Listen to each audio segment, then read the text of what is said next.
ನಮಸ್ಕಾರ. ನಾವು CLF cut off entry ಮಾಡ್ತಾ ಇದ್ವಿ. ಅದರಲ್ಲಿ ಹಿಂದಿನ ವಿಡಿಯೋದಲ್ಲಿ ನಾವು ಇಕ್ವಿಟಿವರೆಗೆ ಎಂಟ್ರಿ ಮಾಡಿದ್ವಿ. ಈಗ ಲಯಬಿಲಿಟಿಗೆ ಬಂದಿದ್ದೇವೆ. ಲಯಬಿಲಿಟಿ ಅಂದರೆ ಹೊಣೆಗಾರಿಕೆ ಅಥವಾ ಬಾಧ್ಯತೆ. ಲಯಬಿಲಿಟಿ ಮೇಲೆ ಕ್ಲಿಕ್ ಮಾಡಿದಾಗ ಇಲ್ಲಿ ಅಡ್ವಾನ್ಸ್ ಆಪ್ಷನ್ಗಳನ್ನ ನಾವು ಕಾಣ್ತಾ ಇದ್ದೇವೆ. Institution building fund advance from SRLM, other advances, training and capacity building fund advance from SRLM, ಇವೆಲ್ಲವೂ ನಮ್ಮ ಲಯಬಿಲಿಟಿ ಆಗಿದೆ. ನಿಮ್ಮಲ್ಲಿ ಏನಾದರೂ ಅಡ್ವಾನ್ಸಸ್ SRLM ಇಂದ ಬಂದಿದ್ದರೆ ಅಥವಾ ಕ್ಯಾಡರ್ಗಳಿಗೆ ಗೌರವಧನ ಪಾವತಿಗೆ ಹಣ ಬಿಡುಗಡೆಯಾಗಿದ್ದರೆ ಅಥವಾ ಇತರ ಯಾವುದೇ ಪಾವತಿಗಳಿಗಾಗಿ ನಿಮ್ಮ ಒಕ್ಕೂಟಕ್ಕೆ ಅನುದಾನ ಬಿಡುಗಡೆಯಾಗಿದ್ದರೆ ಅವೆಲ್ಲ ಒಂದು ಲಯಬಿಲಿಟಿ ಆರ್ ಹೊಣೆಗಾರಿಕೆ ಆಗಿರ್ತದೆ. ಅದರಿಂದ ಇದು ನಮಗೆ ಲಯಬಿಲಿಟಿಯಲ್ಲಿ ಕಂಡುಬರ್ತದೆ. ಇನ್ವೆಸ್ಟ್ಮೆಂಟ್ ಬೈ CBOs ಅಲ್ಲಿ compulsory savings, deposits, voluntary savings. ಇಲ್ಲಿ SHGಗಳಿಂದಾಗಲಿ ಅಥವಾ VOಗಳಿಂದಾಗಲಿ ಕಂಪಲ್ಸರಿ ಸೇವಿಂಗ್ ಅಥವಾ ವಾಲಂಟರಿ ಸೇವಿಂಗ್ ಇದ್ದರೆ ಅದು ಇಲ್ಲಿ ಲಯಬಿಲಿಟಿ ಆಗಿರ್ತದೆ. ಈಗ ಅದರ ಮೇಲೆ ಕ್ಲಿಕ್ ಮಾಡಿದಾಗ ಇಲ್ಲಿ VOಗಳು ನಮಗೆ ಕಾಣ್ತವೆ. VOಗಳ ಹೆಸರನ್ನು ನಾವು ಕಾಣಬಹುದು.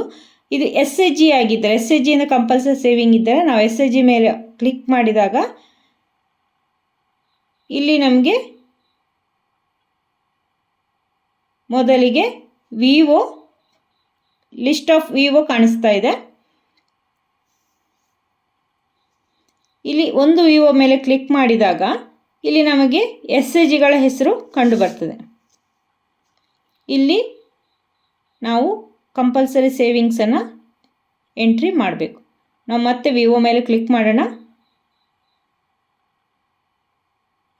ಈಗ ಇಲ್ಲಿ ಕಂಪಲ್ಸರಿ ಸೇವಿಂಗ್ಸ್ ಏನಿದೆ ಅದನ್ನು ಮೊತ್ತವನ್ನು ಎಂಟ್ರಿ ಮಾಡೋಣ.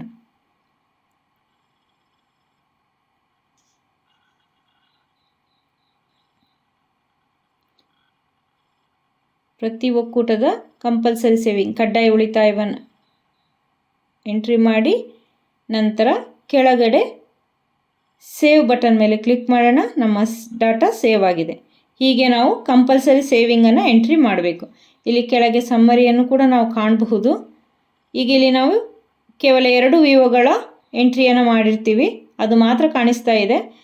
ಹಾಗೆಯೇ ಉಳಿದ ಎಲ್ಲ VOಗಳ ಸೇವಿಂಗ್ ಅಮೌಂಟನ್ನು ಎಂಟ್ರಿ ಮಾಡಿದಾಗ ಸಮ್ಮರಿಯಲ್ಲಿ ಎಲ್ಲ ಮಾಹಿತಿಯನ್ನು ನಾವು ಕಾಣಬಹುದು. ಧನ್ಯವಾದಗಳು.